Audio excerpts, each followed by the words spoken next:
Good evening, everyone. Thanks for coming again to the fifth town hall for Kings Mountain mining project with Albemarle. We are really glad to see you here today. We have a really good agenda with some of our experts to explain some of the studies and all the things that we have advanced since the last meeting. So the agenda for today, we're going to have a safety share. We're going to have the project announcements. I'm going to explain a little bit about the project. We're going to have a mining 101, waste rock and tailings discussions. And also we're going to have upcoming project activities, pit dewatering, permit in Isha. And at the end, we're going to have some Q&As for you to ask questions. And we have here the expert, the SMEs, subject matter experts, to answer all those. Let's get started. So through our work at Kings Mountain, Albemarle is strengthening the U.S. supply chain on supporting domestic lithium battery production to support the clean energy revolution. Kings Mountain site adopts one of the highest quality lithium deposits in the U.S., providing manufacturers access to a high quality material. Our ore at Kings Mountain is one of the cleanest one, so it will produce a high quality lithium for battery production. Before redeveloping, this mine, as you probably know, if you don't know, ran from the 1940s to the 1980s, so we're restarting the mine. It's not a new mine, it's not a green field, it's a brown field. The Kings Mountain site, Albemarle is conducting extensive research. We're looking at a lot of studies, baseline studies, all type of studies to assess before make a decision to continue go forward with the project. We're going to look into geology, the environment, social impacts, and the proposed mine structure. During the mine planning, Albemarle looks at all phases of the mining life cycle, from early exploration to reclamation and closure. So we need to make sure that we work also what is going to happen when we are finished with mining the deposit, how we're going to return the land to the community. And our commitment is to work closely with the community. We want to make sure that we provide very transparent updates of the project as the project moves forward. All right. Let me introduce the team. Today, we have Kim Hackney. He's our Senior Project Director. Kim is in charge of developing the mine, construction of the mine, design, construction, and get the project ready for operation. Myself, I'm Fernando Rodriguez. If you don't know, I've been in this town hall before. I'm the Senior Mining Director. I'm on the mining side. Ron Lindsay, our safety person, our safety manager. Eric Carlson, he's our Senior Environmental Permitting Manager. And also we have today Josh Montenegro, who is our lead metallurgist. He is going to talk about the concentrator process. So thank you for coming again. We're glad to show you what we're doing. Exciting moments for us because we continue advancing the project. More studies are coming to the end. So in the few months to come, we're going to have more detailed results of this study. So let's start with a safety share. So I'm going to ask Ron to come over here and share a safety moment with us. Good evening. Can you hear me? Yeah. Good evening, everybody. As Fernando said, my name's Ron Lindsay. I'm the safety manager for the mining group. I've been in mining just over 30 years, and safety is my passion. I love it, and I'm glad to work for a company like Albemarle that has that same passion. And one of the tools we use every day is what we call a safety share. So it doesn't matter if we go to work or we have a meeting, we always have just a safety share. And these safety shares usually last anywhere from 1 minute to maybe 5 minutes. Some of the best ones I've seen have been 30 seconds or even up to 2 minutes. So they're not real drawn out. But today I want to talk about lawnmower safety. It's just as important for our employees to work safe at home as it is at work. Doesn't matter if you get hurt at work or at home, you're hurt and it hurts. And so we don't want people to get hurt. But lawnmower safety, just like it says there's roughly about 250,000 people every year that get injured running their lawnmower. And there's actually about 70 fatalities a year. So that's pretty bad. But most of the injuries come from, just like it says there, you get cut from the blade, maybe you get burned from the engine, or some type of fire starts because you're using the fuel improperly, fueling it in the wrong spot. That kind of stuff. So when we go to do work or flying debris, they say a rock coming out of your lawnmower could reach speeds the same as a .357 Magnum pistol, and if that hit you, it would hurt, right? So just make sure we're doing that. So some tips to do: Make sure you always wear good shoes, good sturdy shoes. Make sure you wear earplugs, safety glasses, long pants. Don't mow your grass like sometimes I mow with shorts on, stuff like that. Make sure you have all your proper stuff on. Don't let kids mow the grass. 12 years and older, that's about when you should start learning to mow the grass, but because a lot of injuries happen to them. So there's some, that's the safety share for today. If you have any questions on that, I'll be around later. We can talk about safety or anything else, but hopefully you take that home and use it this weekend when you mow the grass. I'll turn it over to my buddy Kim. Thank you. I hope I know how to use this thing. Technology. Good evening. My name is Kim Hackney. I'm the Senior Project Director on the project. I've actually, just a very quick bio, I've been 35 to 40, actually 40 years. I'm trying to count myself lucky. I've been 40 years in mining, mainly from all major mining companies all around the world. I am South African, but I emigrated in 1988 to the US, and I've lived here. I'm actually, Richmond, Virginia is my home state when I moved. So one of the things is I'm really happy to be here. I am now living down in Kings Mountain area, and I love it. I love Kings Mountain. I love the people. I haven't met everybody, but slowly but surely, as we get more traction going on the town halls and the project gets going on, we'll start to meet people. So I'm just going to quickly explain to you, we have a project mining life cycle. All projects, we have a life cycle. With Albemarle, we have what we call the Albemarle Investment Framework, or the APP, Albemarle Project Procedures. And that means that we go through the system and we make sure that we're doing the right project at the right time, and we're working with the communities and everybody involved, and we're keeping everyone engaged, and we go forward as partners. We take the project through. So on the project, we have already done early exploration, and the reason is some of the early exploration, Kings Mountain is actually pretty familiar with mining. It started in 1938, and I think the Kings Mountain mine ran till 1988. Then it went into a slowdown, and then, permitting, lithium prices, and we went through. Anyway, years ago, mining was pretty old-fashioned, and, it was just old equipment and mining. Today, mining has really improved, and some of the key things that have come into mining is the technology has improved, and we have to look at so many other things in mining, which I believe is good. And that goes into looking at things on the environmental side and how we go forward, working with the communities, making sure that we don't come into your areas and create a major problem. Now, I'm not saying that we haven't got a journey to do. We have, and that's what we go for, and that's what these town houses are for. Town halls, we actually try to keep you involved. So you're very lucky here in Kings Mountain. You've actually got a fantastic deposit on lithium. It's a good deposit, and now we've got to show how we mine it the best way, working with you all. So we've gone through, and we know the size of the deposit, and we're looking at that, and we plan and we do all of that. So now we're starting to develop the project. So in Albemarle, we go through phases. We go through a evaluate phase, which is a scoping study, which we did last year. We came out of the evaluate phase. And that basically shows that the project is feasible. We've got a business case, but we haven't actually got down into all the details and looking at all the technologies on that side. So once we do that, we go to our board and we explain to them, and then they give us approval to go from evaluate into select. Select is when we start getting more detail, understanding. We start looking at going ahead with permits, and we start really giving the community and people around us all more information on the project.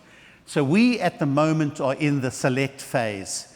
We would take the project through, and we would submit permits at the end of the year, early next year, and we would go through select and go back to our board in May, and there we go into a define phase, which are normal projects that you know or that you've heard of, is the feasibility stage. And that's where we actually get into the basic design and detailed design. From that side, we then go into construction. We call it execution.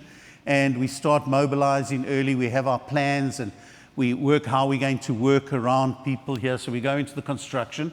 Construction would normally take, on this project, my experience tells us it would take 18 to 24 months on construction, just because we've got to go, you've got to go through, you've got to do your ground preparation, your foundations, your construction.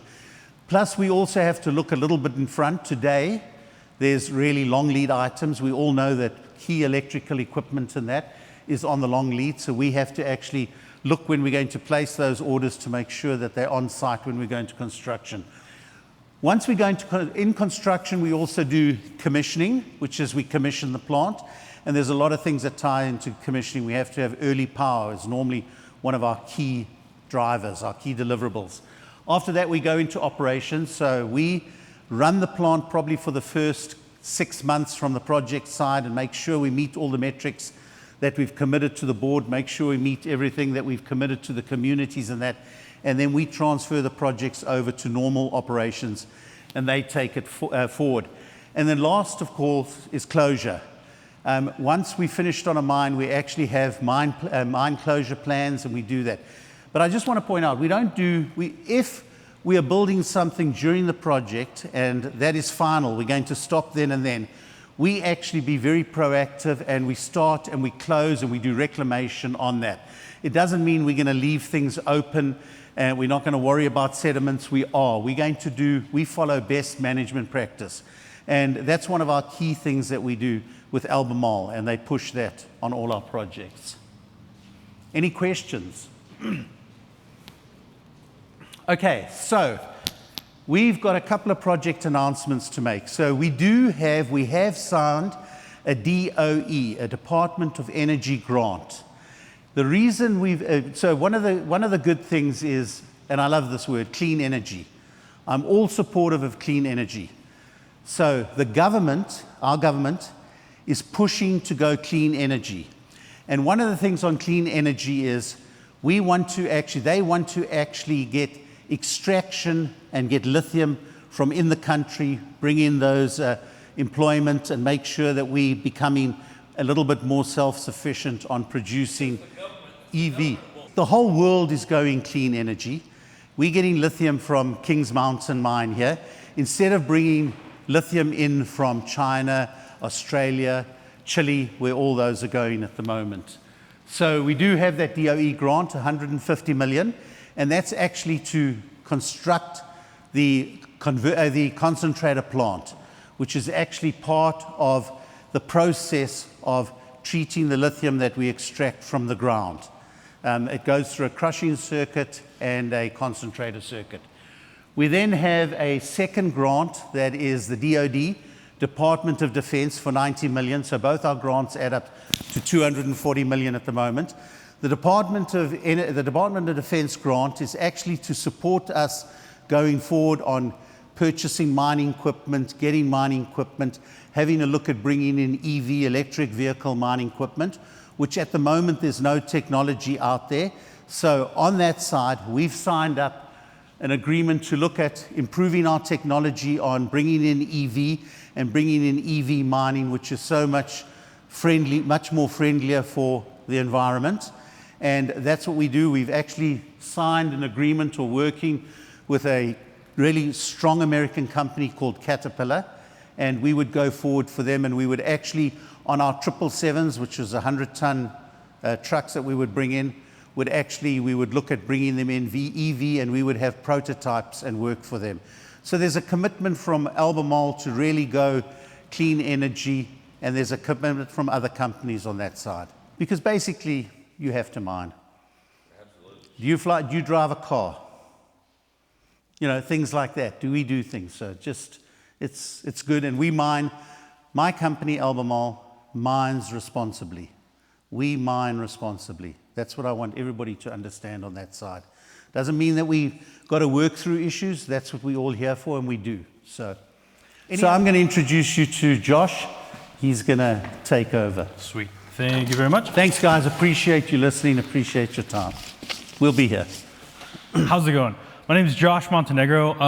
My boss is Henry Walkley, and he's talked to you guys before. He's the group metallurgist, and I'm one of the minions that he was able to have down here to to talk about this, because he's at a expo or a conference right now. So I'm here to talk about waste rock and tailings. I'm covering both sections because it made it easier that way. But in the back we have Ryan McCluskey.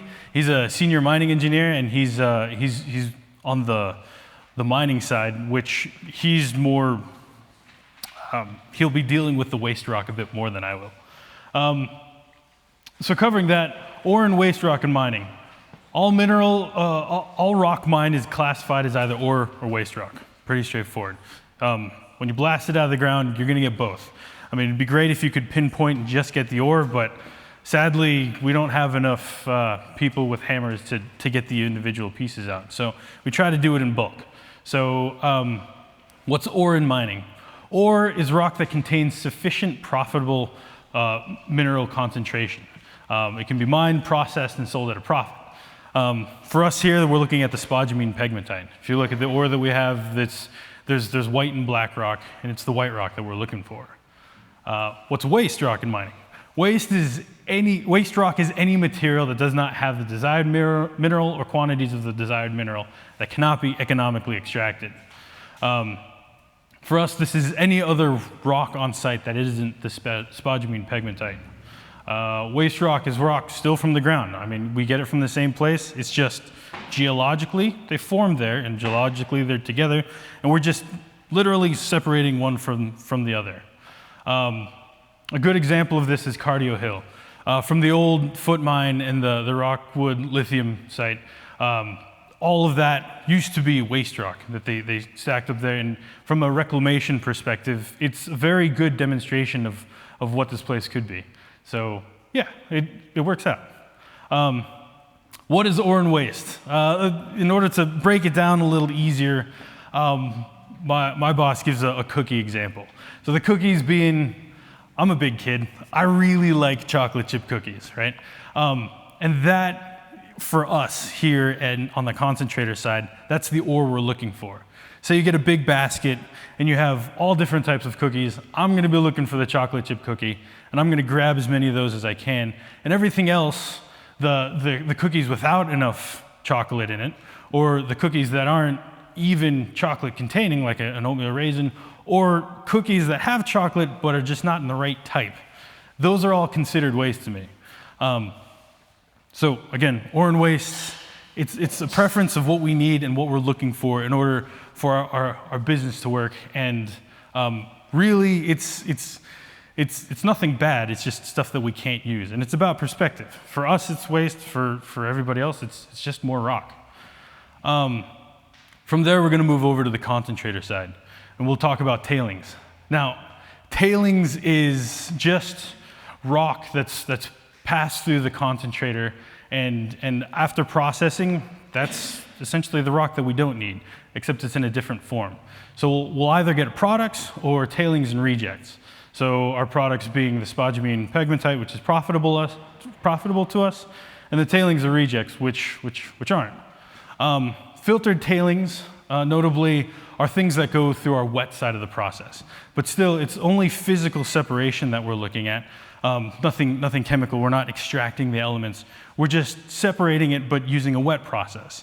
So that material, when it gets collected, we filter that out through a dewatering system, thickener and filter presses, and that water is actually recycled back into the process as much as we can after going through a water treatment facility, so we can reuse that water, and that tailings that's generated out of that, we call filtered tailings. So those tailings as well, a little snippet at the bottom, one of the things that we'd love to strive to do is have a zero waste facility where everything we process through the site has a home. Whether that's road aggregate for the waste rock, or mica going into ceramics and tiles, or silica going into glass. Everything should have a purpose, and that's something that we're working on down the line as we're going about this project to see where that can go. The name of the game, especially in extractive metallurgy, it's liberation and separation. So going back to the cookie example, I like chocolate chip cookies, but I really like the chocolate chips. So say we get the ore, I get my chocolate chip. The best way to get those chocolate chips out is not to just carve it out, but to liberate it from where it's being housed. So you crush up the cookie and you get smaller and smaller pieces. Some pieces have a lot of chocolate, some pieces have a little bit of chocolate, and other pieces don't have any chocolate altogether. That liberation aspect is what the concentrator does. So we'll liberate it, then we'll separate it out, and those chocolate chips would be the spodumene, the ore that we're looking for. Now, further on down the line, in our conversion facility, we'll actually take that spodumene, go through a chemical process, and then produce lithium. But that's not what we're doing here. We're only making a concentrate product. Again, just going through that, you can see from what I deal with, we get a parent and daughter particle where you have the parent that houses everything, and the ore is the little bits on the inside that we're trying to get out. So in order to do that, we do liberation, smash it up into pieces, and then get the different types of materials that are out there, and then we separate those two so that we can have essentially our waste or tailings and the products in the end. And as you can see, very interestingly in the bottom right, well, interesting to me at least, you have liberated particles which are all chocolate, and then you have middlings particles that'll have both ore and waste in it, or in our case we call it gangue as a technical term. So that one will actually be separated out again, and we'll have to do further processing actually to get it even smaller and do more of a separation in order to get a pure product concentrate at the end. In the simplified Kings Mountain process, we take ore from the crusher, we go through crushing and screening, and then we have a dry process up front. We'll go through ore sorting, which will create a coarse reject. Then we'll have dense media separation, which through density will separate out some spodumene as well as some other things to reject. And we'll have that middlings particle again that has both the parent and the daughter. And then we'll do grinding and classification in order to further liberate that and go through desliming and some material prep so that we can get the surface of the material to behave like we want to. Do some flotation, which is dealing with hydrophobicity or essentially liking air or not liking air, and so we can float it out of the float cell, and then that product that's generated will go through thickening, like I mentioned before, and then we'll have our concentrate. But just to give you a good perspective on it, the reject stockpiles on the dry side of the process create rejects. And then on the tailing side, through the concentrator, we'll get a few of those through mica tails and spodumene tails through our flotation wet side of the process. Both processes will create spodumene concentrate, one being coarse, another one being fine. For here, I wanted to give a good look at truly what we're looking at. So this right here is actually a demonstration of a type of grouping of particles that we'd see. So this is all ore that's crushed down and sized correctly for our dense media separation. I would do our flotation side, but it's a lot less cool because you can't really see the differences. And then if you go in the back there, you can actually see a lot of the rocks and particles that we'd be making through this process. So we've actually, through the testing that we've done, we've generated some products and put them into bottles back there. And if you have any questions on that, please be sure to ask me. But in a general sense, what we have here, again, the white and the black rock we're trying to separate. Right? So the black rock would be amphibole gneiss, dark banded metamorphic rock.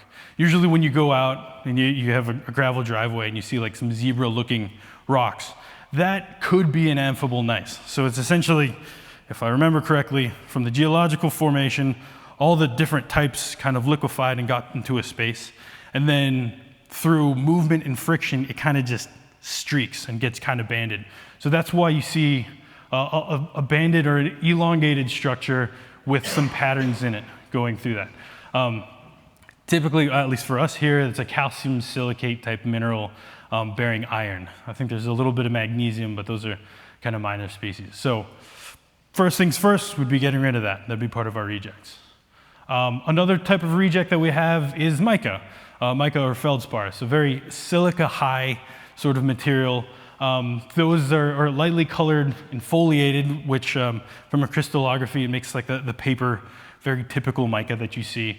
And that's considered waste for us because it doesn't house the lithium that we're looking for. Again, that's another thing that we'd separate on the flotation side, and is another waste product that we have, or waste rock that's contained in the material. And finally, we'd have the ore, the spodumene pegmatite. That's what we're looking for. It's the pegmatite, it's the white rock that holds the spodumene, and the spodumene is white and a little bit of light green, so you can actually see it. Again, in those, we got a couple concentrate samples back there, so you can see it actually with the good green color. That's the good rock that we're looking for. Yeah. It's the name of the game is liberation and separation. You get a rock, you smash it small enough that we can get those pieces away from each other economically and in bulk, obviously in bulk. I mean, I could be out there with a hammer whacking away and sorting one from the other, but with our processes, with our physical separation processes, we're treating rock as rock and keeping it as rock, just using the physical characteristics of that rock to do separations. Not doing extraction, not doing any of that, just rock of one type versus all the other rocks. So, pretty straightforward. Hopefully, guys, I've explained it kind of enough, and if there's any questions later, yeah. Pit dewatering is the next thing on the list. Thank you.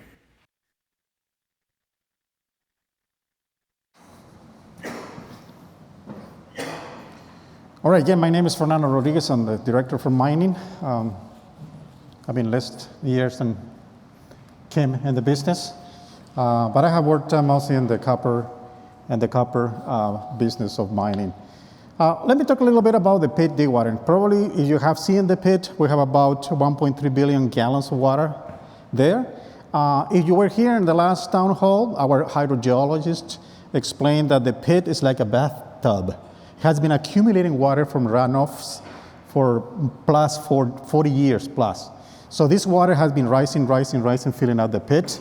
It's not going anywhere. We continue monitoring the level, and every storm that we have a lot of water accumulated. Now, for mining, we need to get that water out of there so we can start getting access to the ore, the lithium that Josh explained to the bottom. So to this process, we're pumping the water out of the pit is preparation for mining. We're going to construct a temporary water treatment. We had to treat that water before it's released to the environment. So water treatment to remove smell and increase dissolved oxygen. This process will take about 12 to 18 months. We're going to be pumping around between 1,700 to 2,000 gallons per minute, depending on the conditions that we're going to be doing. This water is going to go to the water treatment plant, and then it's going to release to Kings Creek, returning the water clean back to the environment. Open pit mining requires dry conditions, so to operate safely, we need to have that dry condition and clean out of sediments. Because it's open pit, so it has benches in it, so those benches have to be cleaned up for operators, from people to access those benches and mine it. So we need to make sure that it remove all the water. Like I said, this water has been accumulated since a long time ago. So our process here is to remove this water or pump this water out. It's starting probably towards the end of this year. We're waiting for the permit. We applied for a permit to do this last year. The regulators, agencies are been working with us on how we're going to do this safely and protecting the environment. So this is planned for this year. Here's a little bit of the route that we're going to have. You see that magenta kind of a squarish rectangular is where the water treatment plant is going to be. And the dotted yellow line is going to be the pipeline that we're going to be discharging into Foot tailings pond. So that, and then it's going to go to the Kings Creek. Like I said, pumping up to 2,200 gallons per minute. It's going to vary depending on the conditions that we have. Could be less than that, or could be around 2,200. Water treatment plant will be pumped from the water treatment plant, like I said, 2,000 gallons into the South Creek Reservoir for discharging to Kings Creek. So this is the plan that we have. The regulator agents, like I said, are looking at this plant, and we are expecting to have a resolution to proceed or to continue working on this towards the end of this year. All right, next I'm going to have Eric to talk on permitting and ISHA and any environmental questions that you have. Thank you, Fernando. Here. Good evening, everyone. My name is Eric Carlson, and I am the Senior Permitting Manager at Albemarle. And I'm going to talk to you tonight a little about permitting and also an ISHA, which is an assessment document for environmental impacts. I've been working in the mining sector for almost 20 years. I've worked in mines in Idaho, Montana, Florida, down in South America, and I'm really excited to be a part of this mine project because I think it's the best mine in the world. And I'm saying that because it has an ethic of sustainability, and we're going to talk a little about that tonight. So let's talk a little bit about what permitting is and what its purpose is. Permitting is the application of regulations and laws to a project. And that application occurs through a permitting document. And regulators assess and analyze the laws. And when we apply for a permit, they assess if the project can meet regulations, and then they will issue or deny that permit based upon their assessment of how well the project meets the laws of the land. And the purpose of these regulations is to protect the environment, and it's to protect the community. And these are established laws that our lawmakers have created that sets the standards for what is acceptable and what's not acceptable to communities in the state. So we've got a number of permits that we're going to be applying for throughout this year and next year. And it starts at the federal level of government through the Army Corps of Engineers. And you may be asking, why is the Army Corps of Engineers involved in mine permitting? Well, they're interested in wetlands. And wetlands contain water, which feeds streams and waterways, and that's the area that they regulate. We'll be submitting a wetlands permit to the Army Corps of Engineers, hopefully by the end of this year, and also an environmental assessment. And this is a comprehensive document which analyzes many potential environmental impacts that come from the mine. And so you'll be seeing both of those documents as the government works through their regulatory process. In addition to that, we have a number of state permits that we're going to be applying for.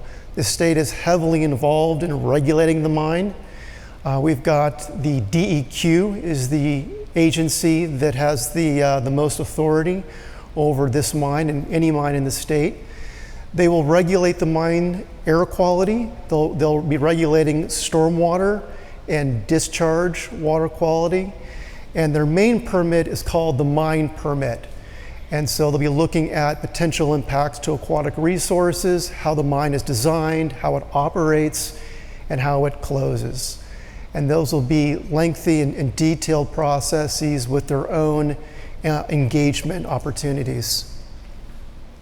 Finally, and as equally important as the federal and state processes are, is the local land use process. So we're going to be and have been working very closely with the city of Kings Mountain, and they regulate zoning, they regulate buildings, they regulate lot sizes, buffers, visual impacts. They're interested in traffic, they're interested in a lot of issues that affect the community here in Kings Mountain. So we're working closely with their staff and the leadership there to ensure this project is designed in a way that limits the potential impacts and maximizes the benefits to Kings Mountain. These permits, as I've said, are going to start to be, the applications will start to be submitted later this year and will continue on into next year.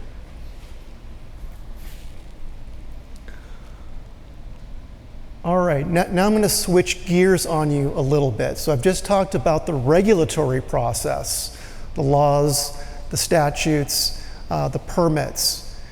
This is a different process, and it's called the Environmental and Social Impact Assessment, or ESIA, E-S-I-A.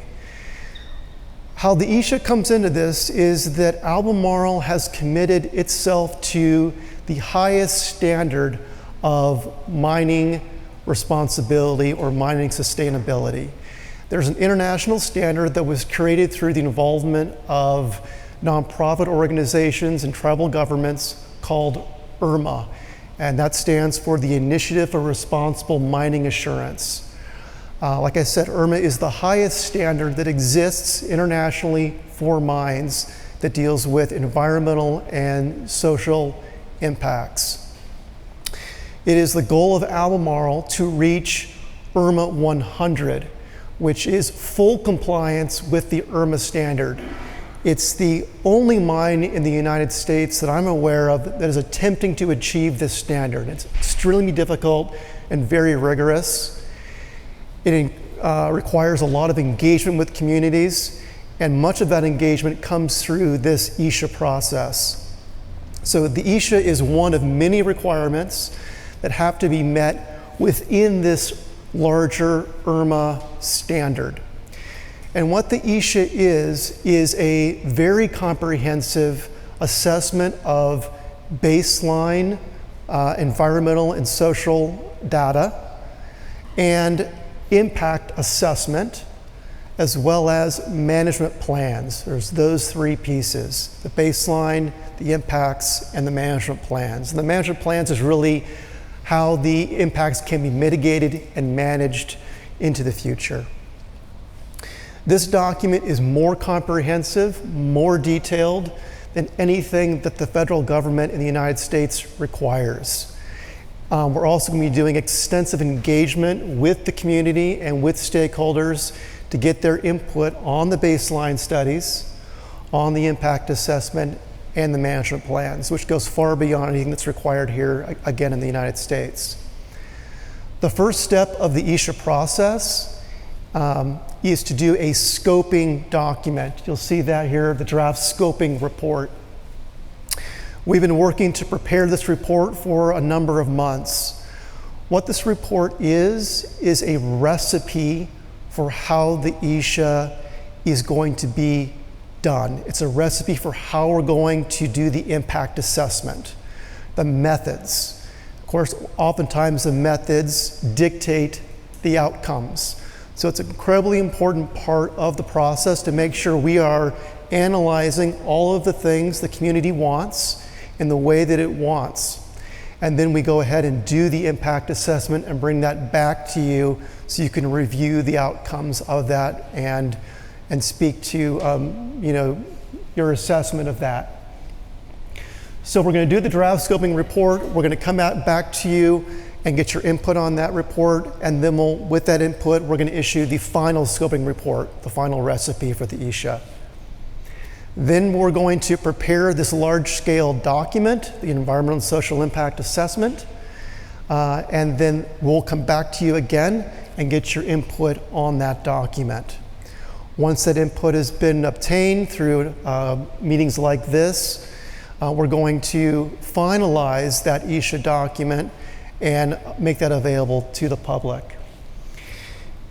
Along with that will also be the management plans. Again, this is how we would manage or mitigate potential impacts that the community wants us to decrease.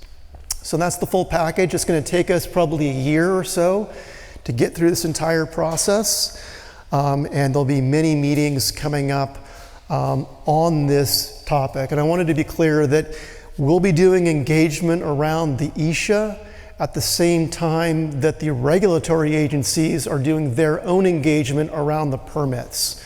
So I want to be clear with you tonight that there'll be regulatory engagement, and then there's going to be this extra engagement over the ESHA. They're totally different, but both very important to make sure we've got a project that the community can be proud of and will serve us well into the future.